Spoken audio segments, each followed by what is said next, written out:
في مواقف كتير في حياتنا بنبقى محتاجين حد يسمعنا مش يصلحنا، حد يفهم التعقيد مش يتجاهله. عشان كده رمضان ده بدل الحلقات العادية قررت أعمل حاجة مختلفة. كل يوم هنسأل سؤال واحد: لو كنت مكانك كنت هعمل ايه؟ من غير مثالية ومن غير قسوة ومن غير ما ننسى إن الظروف مش متشابهة. أنا ريهام وده بودكاست فلوس الست.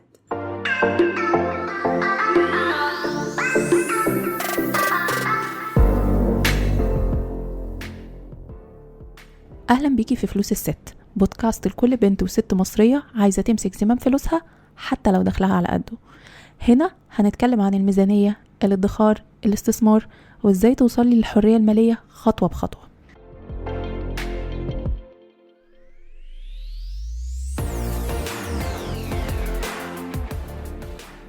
كل الأسماء والتفاصيل في الحلقات دي تم تغييرها بالكامل حفاظاً على الخصوصية، والمواقف المطروحة بتمثل تجارب شائعة لأسئلة متكررة وصلت لنا، مش أشخاص بعينهم. آلاء عندها 22 سنة، لسه طالبة، أهلها بيصرفوا عليها بس جواها خوف كبير من إنها تفضل محتاجة لهم. بتقارن نفسها ببنات بتشتغل وتحس إنها متأخرة. المشكلة مش في الاعتماد على الأهل، المشكلة إن آلاء شايفة إن الاستقلال لازم يبقى دفعة واحدة. لو كنت مكان آلاء، أول حاجة هعملها إني أفرق بين الاعتماد والاستعداد.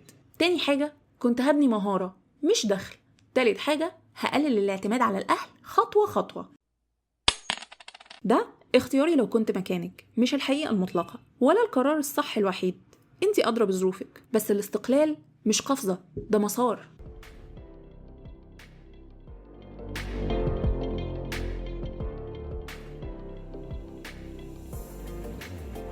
قبل ما نمشي حابين نأكد إن المحتوى اللي بنقدمه هنا للتوعية والتعليم فقط، مش نصيحة مالية فردية. كل واحدة ظروفها مختلفة، ولو محتاجة مساعدة شخصية الجائي لمستشار مالي معتمد.